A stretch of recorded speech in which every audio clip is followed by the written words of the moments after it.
Last time we finished up to 135th point, right?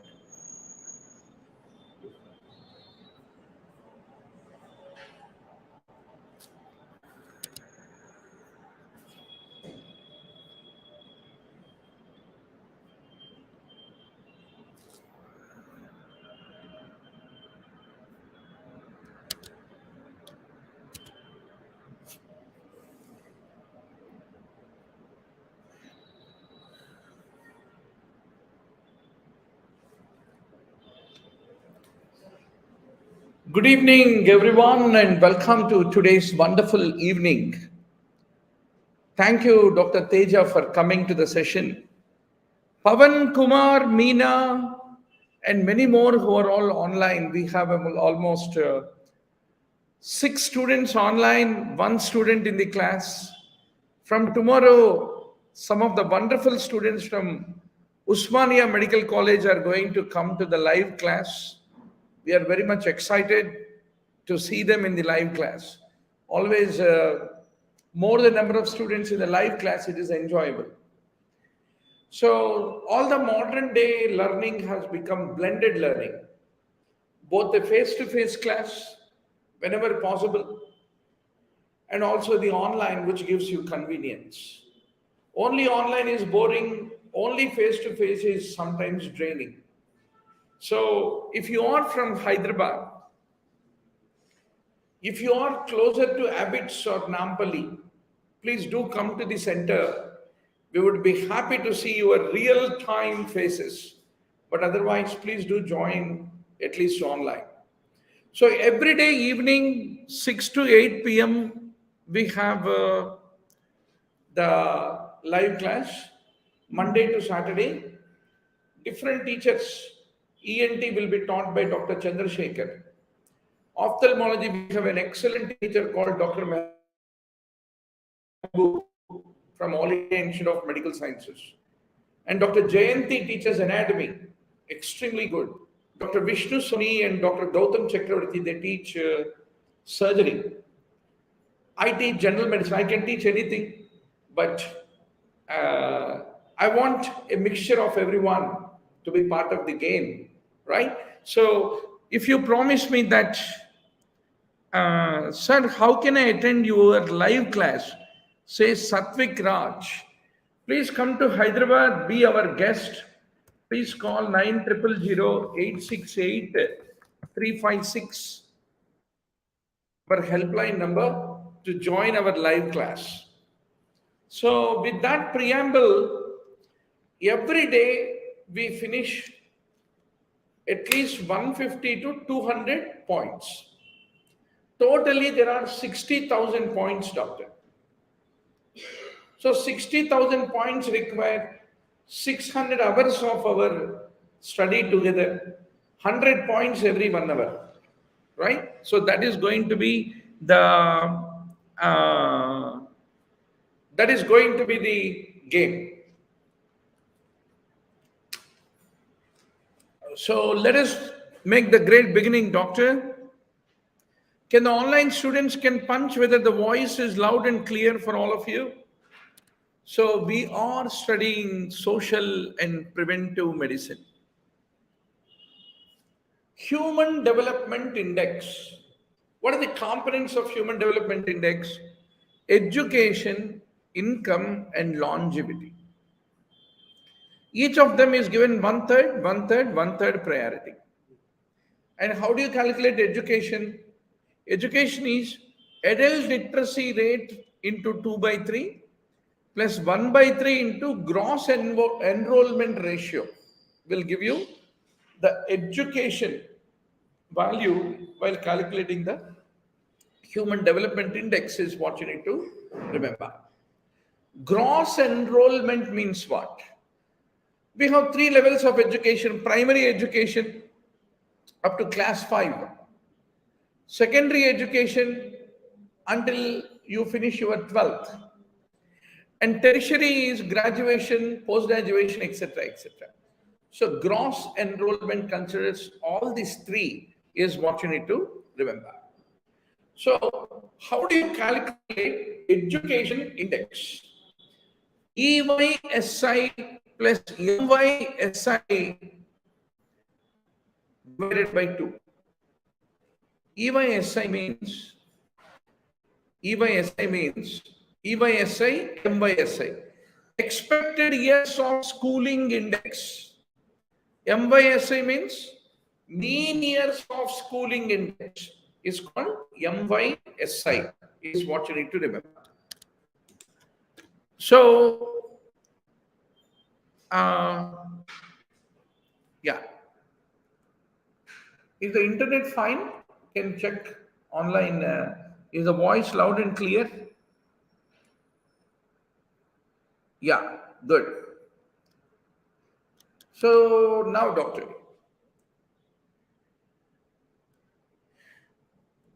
mean years of schooling. What is the meaning of it? Average number of completed years of education of the population, typically those who are 25 years and older. Because by 25 years, unless you are a NEETPG aspirant, your education is over in most other scenarios. Completed years of education of the population who are 25 years or older. And MYS is indexed by dividing by 15, which is the projected maximum indicator for 2025.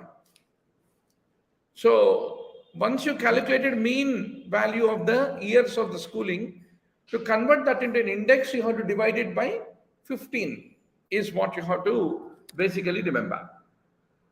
All right, doc. I think online, please check whether the is breaking, right? Why? Yeah, now it is sent. Okay. All right. I hope now the voice is broadcasted well. All right. Now, expected years of schooling. It is the number of years a child has spent in a given level of education, right? So, expected years is indexed by dividing by 18, which is equivalent to achieving a master's degree in most of the countries, right? So, this is what, in any country, if you study for 18 years, you will get master's. So, we start schooling at the age when we are 5. By the time we get the master's degree, it is around 20, 21, 23. So 18 years of going to college or schooling will give you the master's degree. But if you are a medical student, it's relatively longer. That's what we need to appreciate. Modified Kuppuswamy scale of socio-economic status. It has got 3 components. You need to remember education status of the head of the family, occupation status of the head of the family, income per capita per month. So these 3 are the components of the modified Kuppuswamy scale. Will you use it for urban community or rural community? Typically for the urban community, to know the socio-economic status, we use the modified Kuppuswamy's scale is what you need to remember. Now, infant mortality rate. What is the importance of it? Infant agar mar gaya to, that is not only about the health conditions of the infants alone. It talks and speaks about the entire population health status. And also, if infant mortality rate is high, means that country is a bikari country. Socio-economic indicator also. That's what you need to remember. So, both socio-economic index and overall health status of the community is indicated by the mortality among the infants is what you need to basically remember. So, what is IMR dependent on? Availability, utilization, effectiveness of the healthcare, particularly perinatal care. So tomorrow you are going to get 4. So IMR is a sensitive indicator of availability, utilization, and effectiveness of the healthcare system, basically. So infant mortality rate is a rate you need to be very sure about. And if you say, what is the best indicator of socio-economic development? IMR is a good indicator, but it is not the first best. It is the second best indicator of the socio-economic growth is what you need to remember. And the ultimate solution for lowering the IMR is only dependent on the improvement of the socio-economic status. So people, the way pregnancy is taken care, the way delivery services are being provided, the way vaccinations are being provided, the way the newborn infections are handled, diarrhea is handled, pneumonia is handled in the newborn, and above all, how much money is there in the pocket when your child is sick?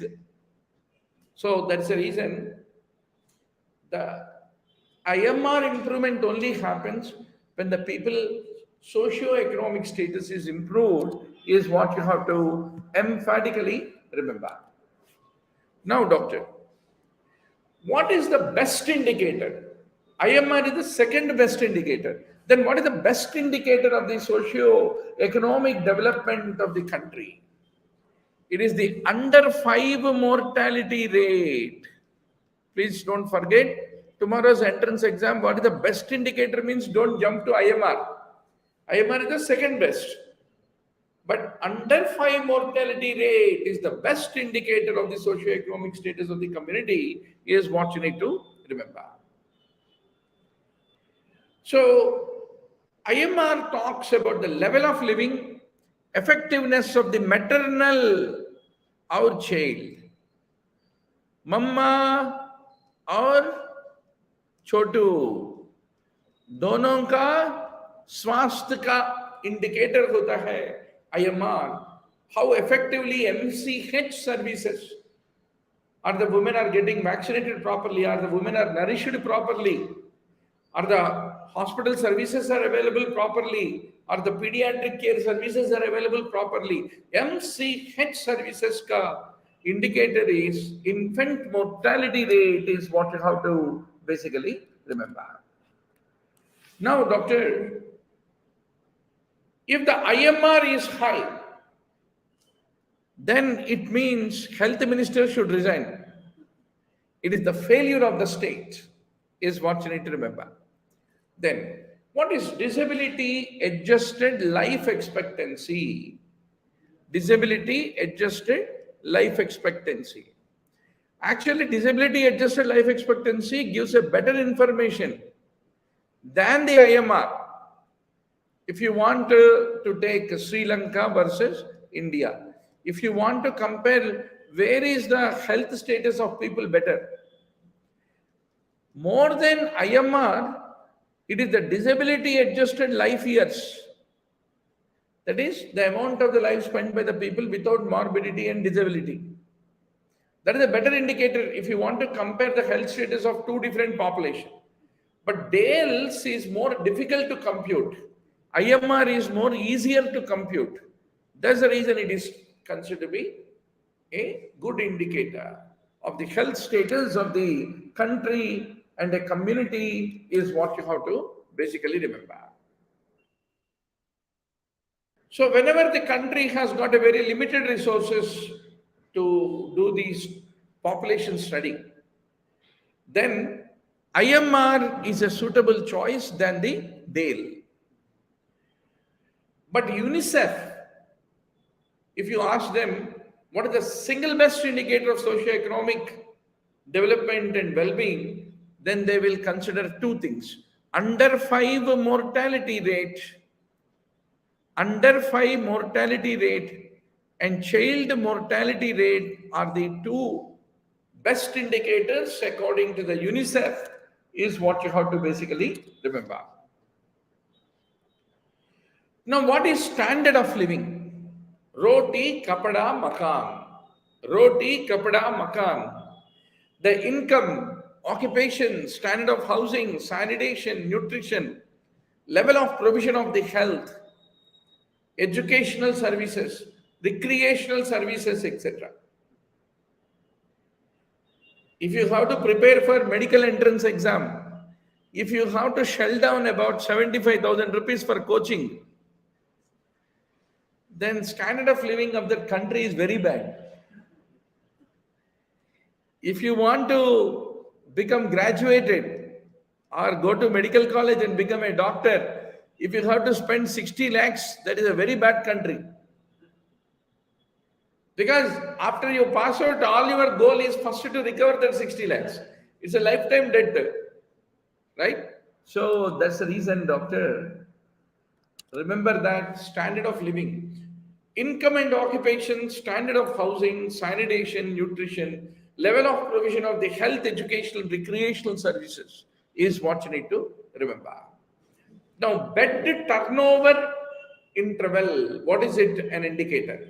It is the amount of time beds at the hospital are unoccupied until the next patient's admission.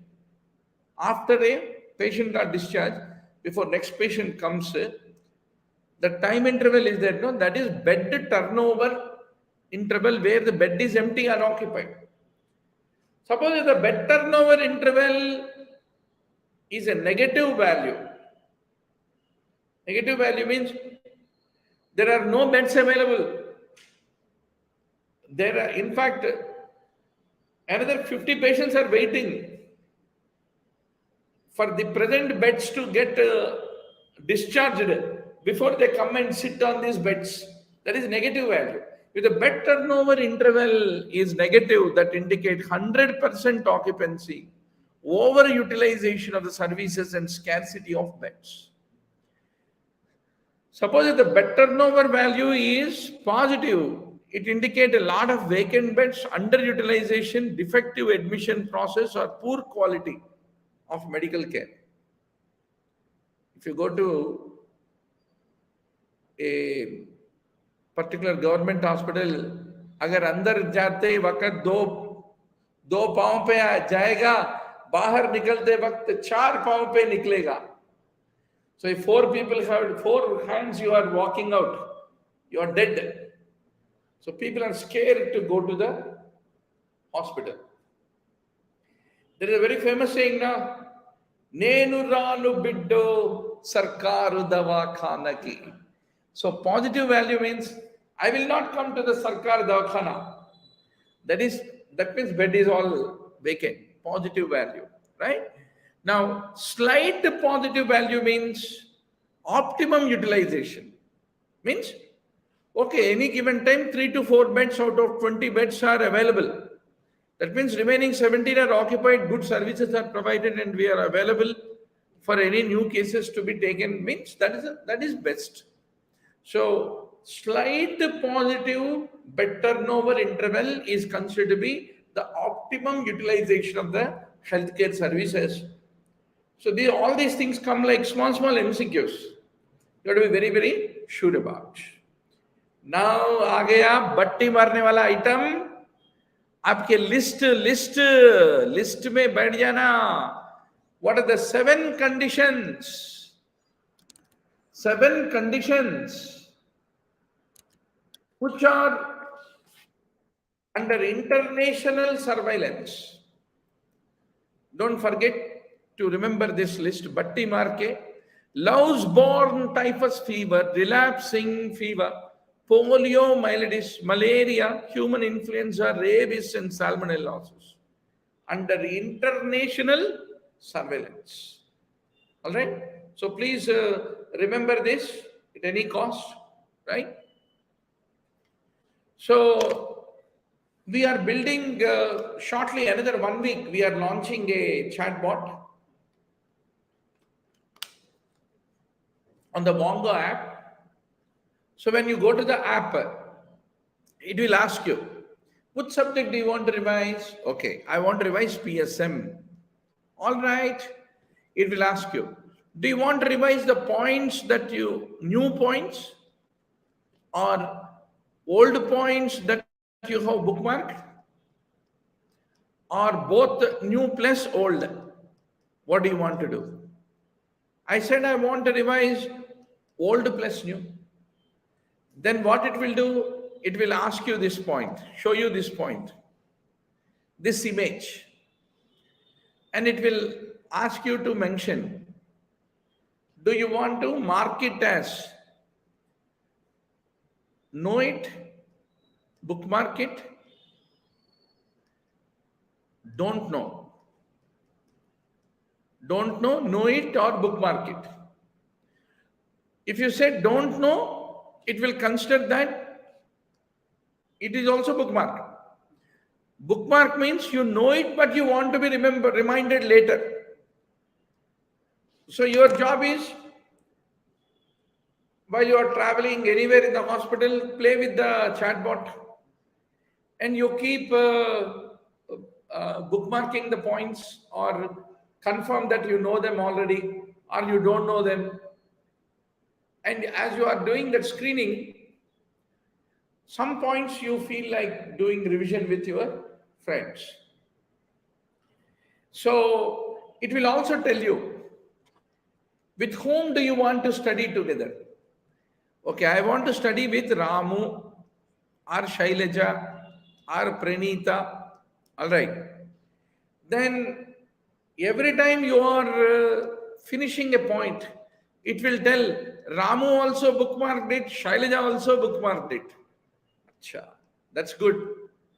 And what percentage of 1,000 people who passed through this point have bookmarked it? Then that will give you a relative analysis that make gaming of learning. So that way 60,000 points are being provided to you along with image point. And the chatbot will keep on becoming your assistant to keep asking you, reminding you the points, etc. So that's an easy way to clear the exam, right, doctor? Now, there are certain things which come under specific protection. Tomorrow examiner will ask you, chemoprophylaxis for meningococcal meningitis. What do you like to call it as? Specific protection mode of disease prevention. Usage of condoms to prevent pregnancy is also specific protection. Iodization of the salt to prevent iodine deficiency disorders is also specific protection, which comes under primary prevention, is what you need to basically remember. Secondary means early diagnosis and treatment. Tertiary means rehabilitation and disability limitation. Now, personal hygiene, environmental sanitation, they all come under health promotion, which is also a type of intervention under primary level of prevention, is what you need to remember. So if you look at the poliomyelitis, typical question asked in the exam. If you are giving vaccine, you are doing primary level of prevention, and giving vaccination is a specific protection. Intervention is called specific protection. You are arranging the schooling of the children who suffered from residual paralysis of polio, residual paralysis. Then that is tertiary level of prevention, and the intervention is called vocational rehabilitation. If you are providing calipers for walking to the polio afflicted child, it is also tertiary level of prevention, and what you are providing is an orthopedic medical rehabilitation. All right, doctor. So definitely आएगा ये MCQ देखने में simple है, मगर exam hall में बराबर answer करना, right? And while you are playing with the Wongo chatbot, decide you want to remember this and bookmark it, or you already know it, then it will never remind you. Third is, you want to You don't know it. First time, oh my God, you see? If you felt about the point, then you need to tell that. So that's how the chatbot is being designed. Action taken prior to the onset of the disease is primary prevention. And the action taken to remove the possibility that the disease will ever occur is primary prevention. And action which halts the progress with early diagnosis and treatment is secondary prevention. That's what you need to remember. So examiner is going to play with you by asking the same story in different ways. If you are resting the limbs in the neutral position to prevent outstretching of the paralyzed muscles, you are limiting the disability from developing. That is a disability limitation, is what you need to remember. Actually, disability limitation is a part of all levels of prevention, primary, secondary, and the tertiary. And rehabilitation means it is the highest level of disability limitation, that highest level of functional ability is recovered by the patient. It is called rehabilitation. Definition of rehabilitation is what you need to remember. Now let us take another example. Fluoride in the water is a risk factor for fluorosis. You have done defluoridation of the water to prevent the happening of fluorosis. So you are preventing. So primary level of prevention. And specifically you are doing prevention of fluorosis. So it is an example of defluoridation of the water to prevent fluorosis. Is an example of specific protection. That is what you need to basically answer in the tomorrow's exam. Now, doctor, abhi aa gaya ek masala item in preventive medicine. So totally there are 4,000 points, doctor, in preventive medicine. Garma garam puri ke jaise points. एक point फटाफट उठाना है.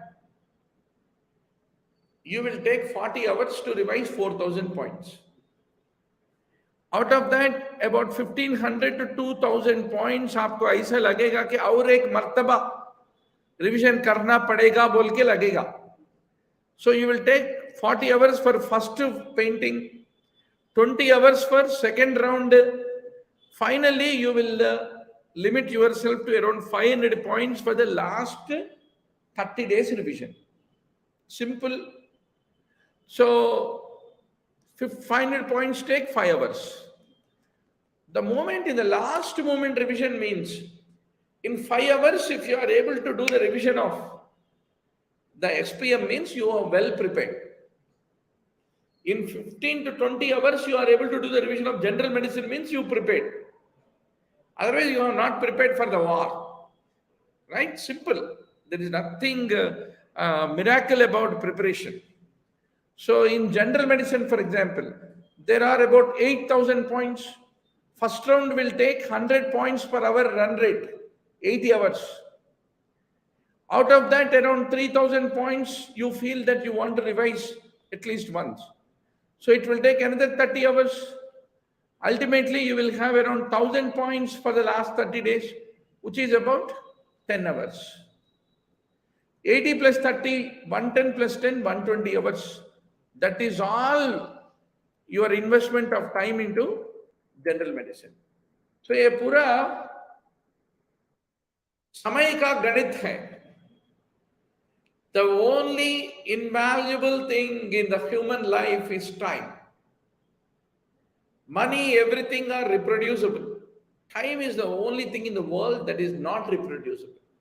So that is the reason, doctor, next time, don't ask anybody, last 30 days kya karna, last one day kya karna, first night ko kya karna, kuch bhi nahi karna, first night ko kuch bhi nahi hota, baat karna, so jana, right?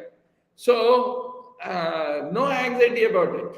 If you are too heroic on the first night, that means you already have lost your virginity somewhere, right? So, last 30 days, what to do for NEETPG preparation means nothing. What have you done? About 6 months or 8 months earlier, will decide your last 30 days of life. Okay. Now, isolation. What are you doing in isolation? How is it different from quarantine? इसके बारे में चर्चा करेंगे. Isolation में cases, already diagnosed cases, not healthy people, cases को separate कर रहे हैं आप. And it is done for cases themselves. And it is a secondary level of prevention because you are giving treatment to those cases in isolation ward. Somebody has an open case of TB. You isolated him into the TB ward and giving him treatment. So, secondary level of prevention and isolation, you are giving treatment. Till when will you isolate? You will isolate till the recovery is there. Till the period of communicability, you will isolate. That's what you need to basically appreciate. Quarantine, in this, you are separating the healthy contacts of cases. And basically, it is done for other persons around. And level of prevention is primary. It is a specific protection against a specific disorder, like COVID. Until maximum incubation period, 15 days in case of COVID, you are doing till maximum incubation period. Until 2019, the word quarantine is alien for the medical students and doctors. Now quarantine is a part of life. Isolation, yeah. There are isolation ward in every acute medical care, where very infective cases, retroviral cases, open cases of TB, we do the isolation. That is known to all of us. So quarantine is for healthy contacts of cases, whereas isolation is for the cases themselves. So please know the difference between the two. Very, very important. So now question comes, what is the maximum incubation period? If you take yellow fever, 6 days for yellow fever. Incubation period is 2 to 6 days. That's the reason if you want to do quarantine in case of yellow fever, 6 days you have to put him in a mosquito-free ward. Now, single exposure common source outbreak, common vehicle outbreak. What is the meaning of it? So, let us say a group of people are all exposed to food poisoning. So common vehicle outbreaks, one exposure mein everybody got infected. Everybody in the aeroplane got infected with food poisoning and started running to the washroom. So point source epidemic, where exposure to the disease is brief and it is essentially simultaneous. Point source epidemic, if you take the epidemic curve rises and falls rapidly and there are no secondary waves. No secondary waves. And in point source epidemic, there is a clustering of cases within a narrow interval of time. So the rise is explosive, is what you need to remember. And all cases in point source epidemic develop within one incubation period only. So incubation period is from the entry of the organism till the appearance of the clinical symptoms. Till the appearance of clinical signs and symptoms, from the entry of the organism, the time taken when the patient is not yet symptomatic, that is the incubation period. So all cases in point source epidemic occur within one incubation period. That's what you need to remember. Now, doctor, some statistics about smallpox. You have to be very, very sure. Examiner will quiz you in the exam. And losing 1 mark in exam hall is like losing 10,000 ranks. You are पीछे पड़ जाएगा. Be very sure. So, last indigenous case of the smallpox in India, 17th May 1975. Last case of smallpox in India, 24th May 1975. India declared smallpox free 1977 April. Last case of smallpox globally was 26th October of 1977, Somalia. And the actual last case of the smallpox is 1978. Because though 77, India declared free, there was a laboratory accident, 1978. And global eradication happened by 8th May of 1980. So today, entire world is worrying about fourth wave in June.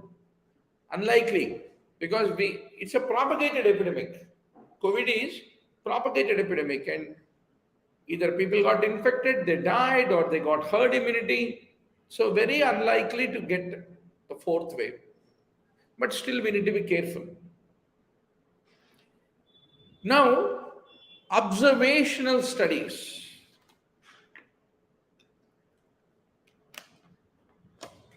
The type of epidemiological studies. Remember, doctor, tomorrow's good to see Satvik, Raj, and many more who are all online. Can the online students can punch whether the voice is loud and clear for all of you, doctor? So, observational studies are of two kinds: descriptive studies and analytical studies. Analytical study में आप कर रहे हैं testing of hypothesis. Descriptive study, you are formulating a hypothesis. Maybe COVID is a viral disease is hypothetical formulation. And testing that it is due to virus is proving that hypothesis is analytical study.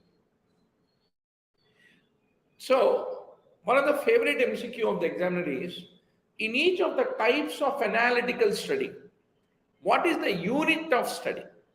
Very important. So, analytical study, where you are testing the hypothesis, can be experimental or observational.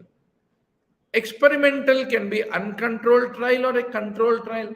Controlled trial can be a randomized or a non-randomized trial.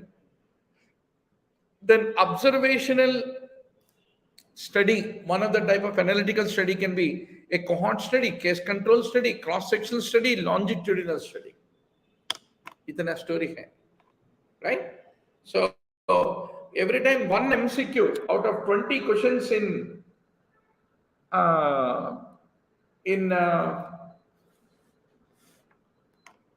out of 20 questions in preventive medicine, definitely they will ask one question on these studies, doctor. You have to be very sure about. Okay? So hope the voice is loud and clear for all of you. Very good. Now, experimental study. So we said two kinds of studies, no? Analytical study it can be experimental or observational. Experimental can be uncontrolled trial or controlled trial, which can be non-randomized or randomized. This much you need to remember. Experimental studies are also confirming the hypothesis. And what is the unit of study is the question. Now let me start with analytical study. In cohort study, you are taking a cohort of people and you are observing each of the individual in that cohort. So individual. Case control study also, you have cases, you have controls, both of them are individuals. Cross-sectional study, you went to a particular location, let us say Nampalli. You want to find the TB incidents, or Vasant Vihar in Delhi. You want to find the TB cases or COVID cases there. So it's a cross-sectional. But what you are actually testing is individuals. Individuals. Then only place where individual is not the unit of study is ecological study. where population is the unit of study, right? So please remember, doctor, at least last 30 years mein, this question has been asked 70 to 80% of times. Same routine question. We had been teaching the same story. Only new students, old questions. Now, so once more summarize, doctor, you'll remember cohort study, case control study, cross-section study, unit of study is the individual. But ecological study, unit of study is a population. Very good. Now, in experimental, you have randomized trials, field trials, community trials, clinical trials. 4 types of trials. Randomized control trials. So you are taking patients with cancer. Here also patients with cancer. But you are using the experimental cancer drug here. Here you are using placebo. So this is an example of a randomized trial. So patients are the unit of study in a randomized control trial. Field trial. In field trial, it is the healthy people who are the unit of study. Community trial, community is the unit of study. And clinical trials that we do, patients are the unit of study. All right? You'll remember this? Definitely aane wala question hai. अच्छा भैया, cohort study में क्या कर रहे हो? In cohort study, you picked up a cohort. You are following the cohort for next 10 years. Framingham Heart Study. It is following that cohort next 10 years. So it's also called prospective study, forward-looking study, cause to the effect study, risk factor to disease study, exposure to outcome study, follow-up study, incidence study, because you are looking for any new cases in your cohort. ये सब चीजें एक ही होता है cohort study का अनेक नाम. Cross sectional study means what? You just went and you did a cross section of population के ऊपर. You have done how many new cases, old cases are there. So both new and old are taken into consideration. So cross sectional study is also called prevalence study. And it is also called snapshot, like a camera, is cross-sectional. Whereas longitudinal study, you are following over a period of time, unlike cross-sectional. That's the reason cross-sectional is called a camera click, image click. Whereas longitudinal study is called video shooting. You are following them over a period of time. Now, ecological study. Here you have taken the population. Unit of study is population. French population, Italy population, Germany population, Belgium population, Denmark population. So you have taken per capita alcohol consumption versus coronary heart disease death rate. And you are trying to correlate in German population versus Denmark population, right? How is the relation between coronary heart disease and the alcohol intake? So ecological study, unit of study is population, and ecological study is also called correlational study, is what you have to basically remember. Now, evidence-based medicine. You can't say, I have given ivermectin or tetracycline, suddenly my COVID patient improved. Right? So just like Anandaya medicine, Ayurveda medicine, you can't say like that. So you need to have some evidences to prove the biological plausibility. And there are some recommendations which will be given. Like if you use ACE inhibitor, renal dysfunction, diabetic nephropathy will be lesser. So try to give ACE inhibitor as early as possible in a diabetic individuals with hypertension. Thiazides are recommended as a first drug in elderly hypertension, right? So, and like that, there are certain clinical recommendations done after large field trials and epidemiological trials. That is called evidence-based medicine, which is the gold standard of clinical practice. So, if you look at the epidemiological studies, certain type of study model, study design will improve the evidence value. And certain study models do not add much of evidence.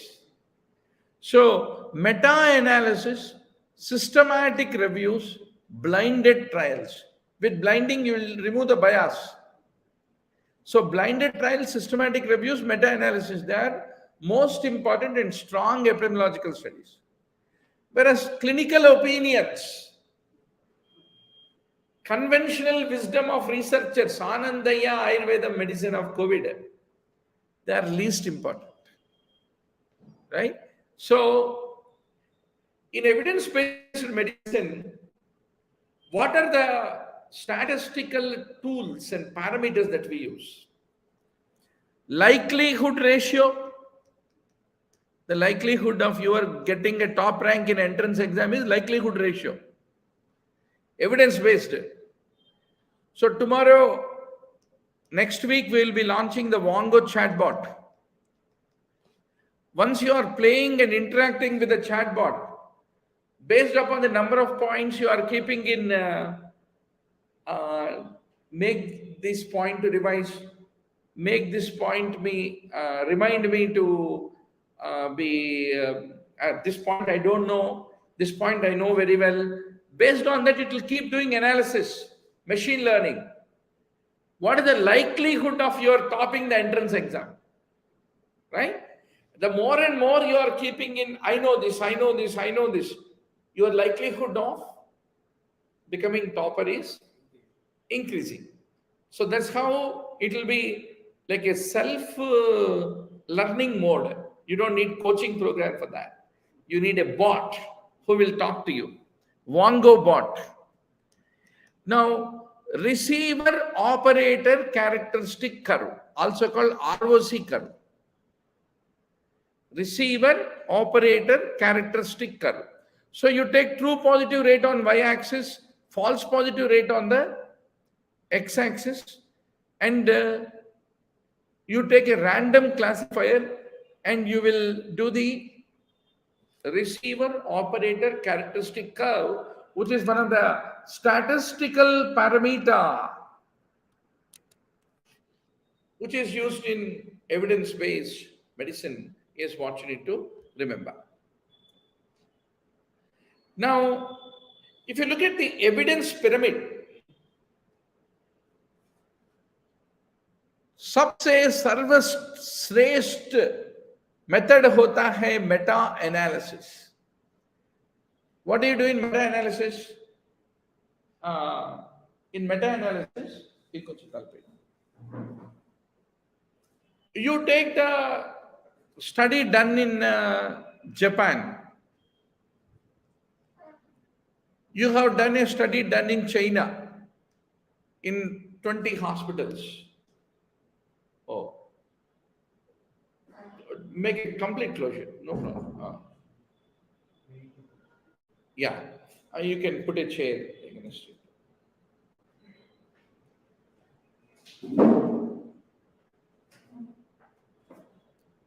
Raghu,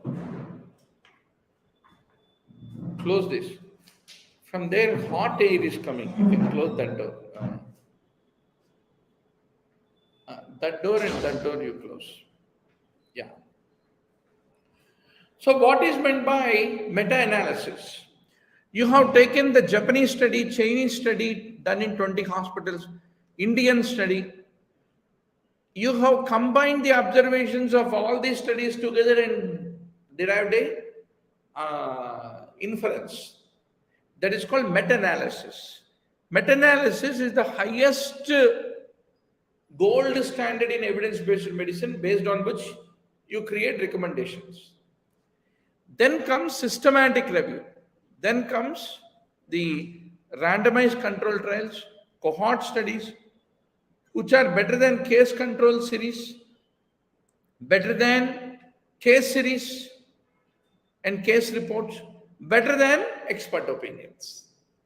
So this is the called pyramid, evidence pyramid of the research is what you need to basically remember.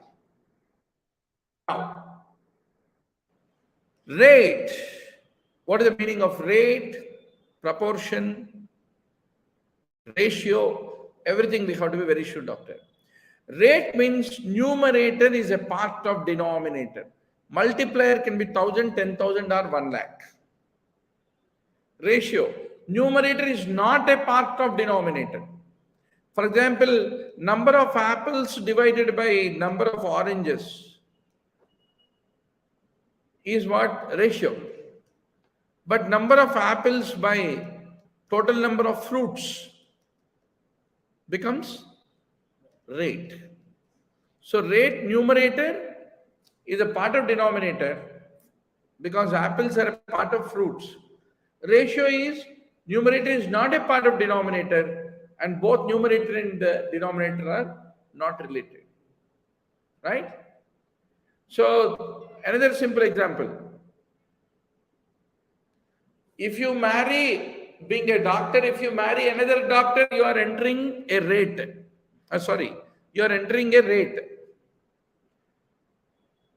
But if you are marrying a software engineer, school teacher, you are entering ratio. Her profession is hers, yours is yours. You will enjoy good life. But if you are a gynecologist and married a pediatrician, then you both will be fighting with each other about who is great, who is great.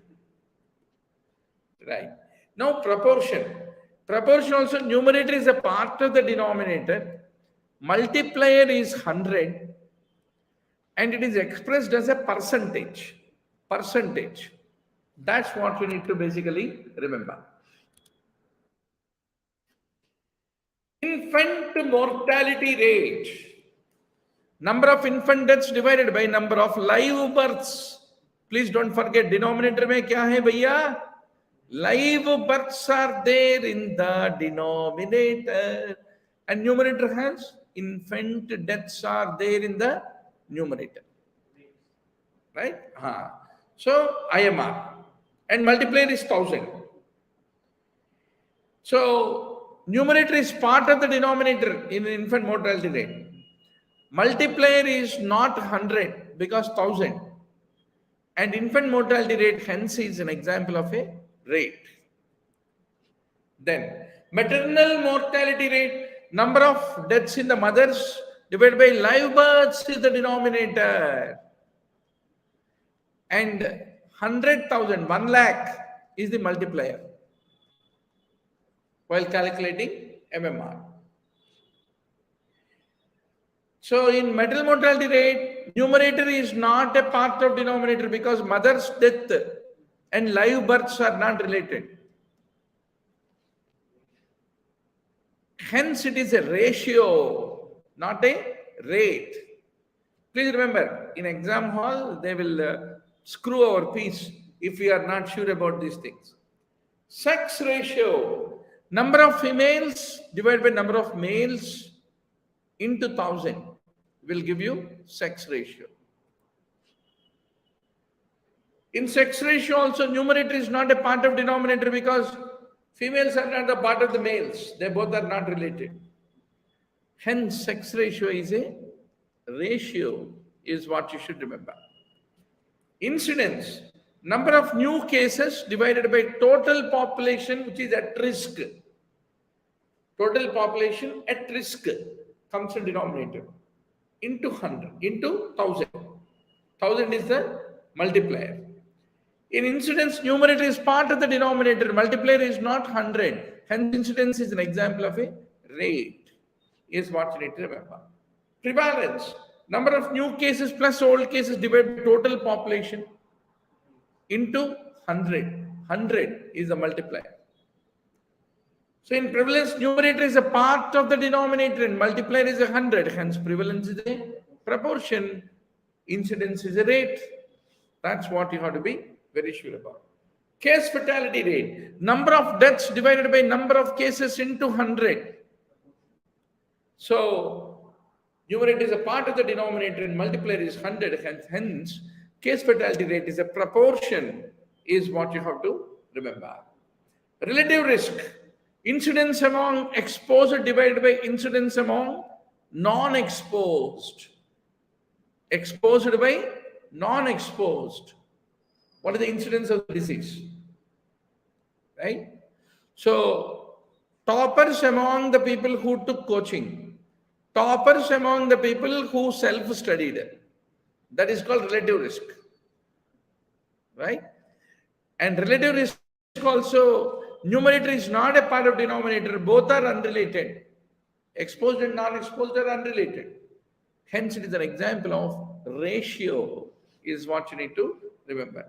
So, exam hall may small things. God lies in small things, doctor. So, that's the reason you have to be very confident about these fundamental basic parts of the story. All right. Now, disability rate. It is the event type of indicator. Number of days of restricted activity, bed disability days, work loss days, they're all event type of disability rate. Then you have person type of indicators for disability. So limitation of mobility and limitation of activity. They are the person type of disability rate indicators. Limitation of mobility, confined to bed or confined to house. We had 2 years of COVID disability. Special aid in getting around. If you require calipers to walk, if you require Google GPS to go around in the modern traffic, once more COVID ke baad traffic aa gaya, so if you are dating anybody, first thing you will do is you get into car and then on the GPS, how much time will I reach the princess? So you know the direction of venue, still you have to keep checking, right? The limitation of activity. So ability to perform activities of daily living. So those patients who have cancer, we calculate something called Karnofsky's performance index. One of that is the patient able to carry on the activities of daily living or not? It is one of the indicators of the disability of caused by the cancer. One of the parameters in Karnofsky's performance score. Similarly, a patient who has got congestive heart failure, he is unable to walk few steps. So limitation of the major activity in life is very important. Now, what are the nutritional status indicators? We do a lot of anthropometric measurements of the preschool children, like height of the child at school entry, prevalence of low birth weight. They are all the nutritional status indicators. What are healthcare delivery indicators? Doctor population ratio, doctor nurse ratio, population bed ratio, population per health center, population per traditional birth attendant. They're all healthcare delivery indicators. Then what are utilization of the healthcare system rates? Proportion of infants fully immunized against the vaccine preventable diseases. That means you are using the healthcare facility perfectly, thoroughly. Proportion of pregnant women who received antenatal care is one of the indicators of the utilization of the PHC services. Percent of the population using various methods of family planning. That means utilization of condoms is available or not. Bed occupancy rate, average length of stay in hospital, bed turnover ratio, they're all utilization rates is what you need to understand. Then what are the indicators of social health, mental health, suicide rate, homicide rate, act of violence, road traffic accidents, and alcohol use, tobacco use, they're all social taboos, mental taboos, especially alcohol. There are families which liquidated because of alcohol, right? Huh. So I still remember one of my wonderful friend, he's a top orthopedic surgeon. Because of the alcohol, a family liquidates. Right from third year, he has to do duties because there is nobody to pay the fee. Now today he is a top orthopedic renowned surgeon.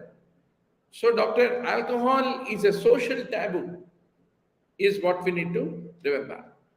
Environmental indicators like air pollution, water pollution, proportion of population having access to the safe water supply and sanitation. They're all environmental indicators.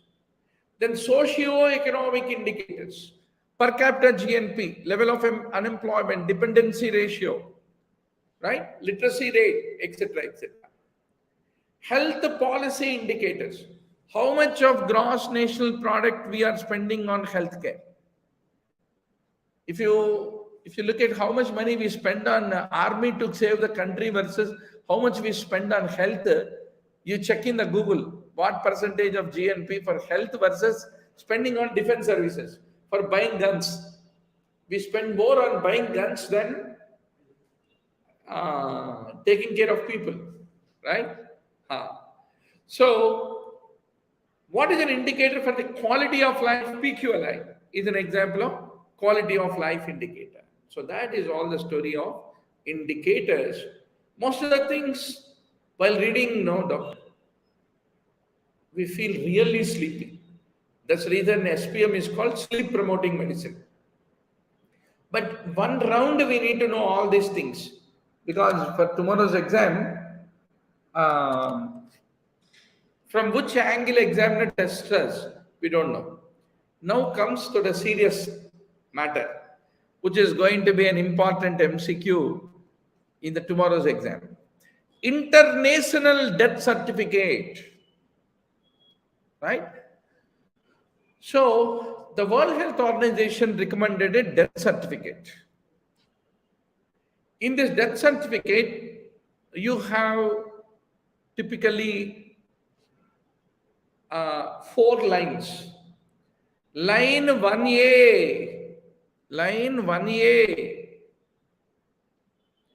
then line 1B, line 1B, then you have line 1C and line 2.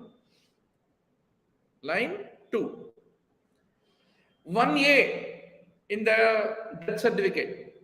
Teja, have you written any death certificate till now? One time, huh? Good. Good. You killed at least one patient.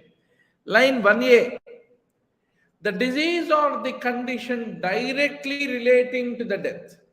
Patient died out of renal failure, pulmonary embolism, myocardial infarction, directly leading to death. Line 2B. What is the antecedent or the underlying cause of that? Did he get renal failure? Because of diabetic nephropathy. Typically, diabetic nephropathy led to the development of renal failure.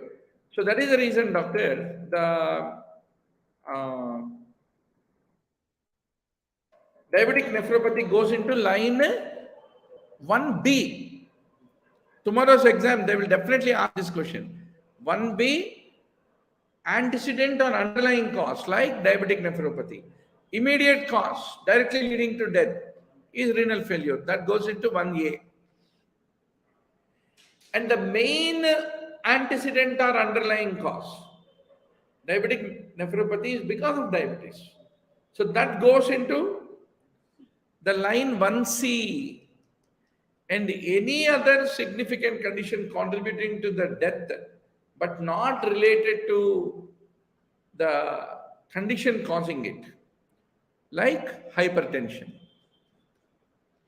This is how the various lines are. You will remember them, right? Tomorrow we should not confuse. Diabetic nephropathy goes into 1B. 1A goes into renal failure goes into 1A.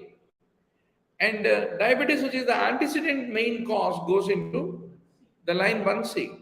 And in the line 2, hypertension. That's what you need to remember. So, doctor, line 2 of the international death certificate is about concept of underlying cause. So tomorrow definitely one MCQ will come. देखने में बहुत easy लग रहा है, मगर recall करने में सचमुच मजा आएगा. Line 1C is the most important line in the death certificate. That's the reason 1C. So what is 1C? 1C is main antecedent underlying cause. That is diabetes. Right? Is the most important line in the death certificate. पहले diabetes हुआ, बाद में nephropathy हुआ, बाद में renal failure हुआ, बाद में मृत्यु हुआ. सो मृत्यु के सर्टिफिकेट में कितने लोगों को डायबिटीज है, जिसके वजह से ये पूरा मृत्यु का शुरुआत हुआ. Right? So it is like Yamadharmaraj is the diabetes.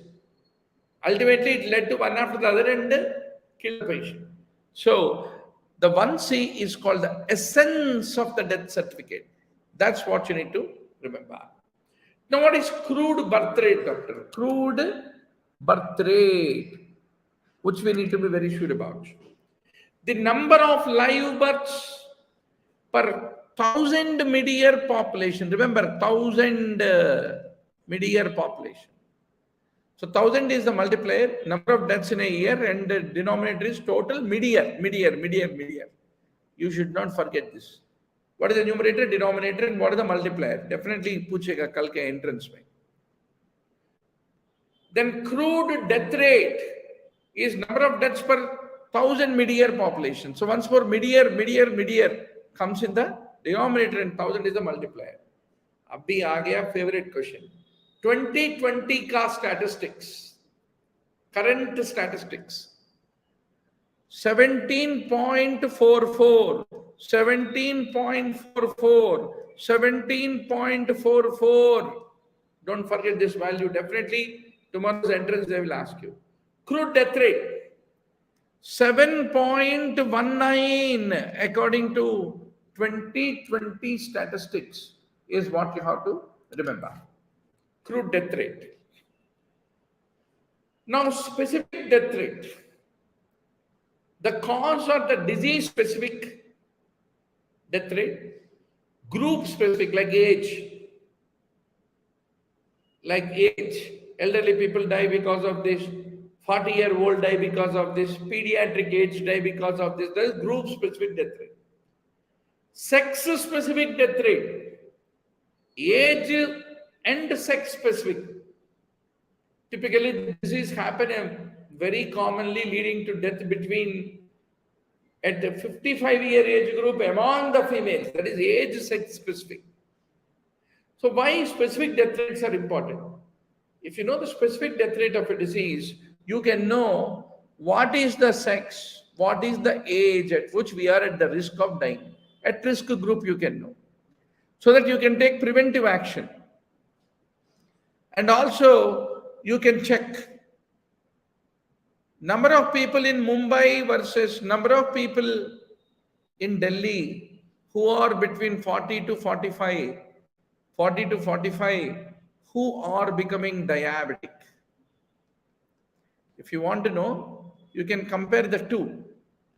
That's the reason specific death rates are important for comparison. So the number of deaths from a specific cause in a year divided by mid-year population is the denominator. Mid-year. Once more, don't forget, multiplier is 100 only, not 1,000 in specific death rate. Be very sure. Once more, that is also a very fine point.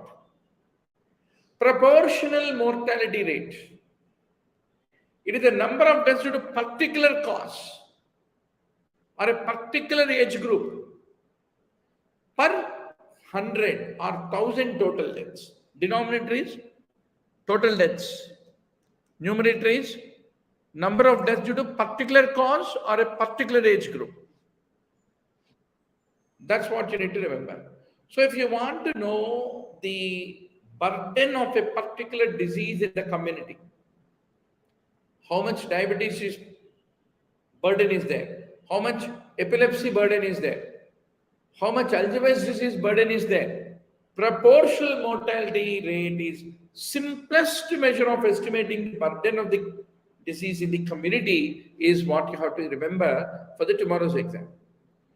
And proportional mortality also will indicate you the magnitude of preventable mortality. Preventable mortality.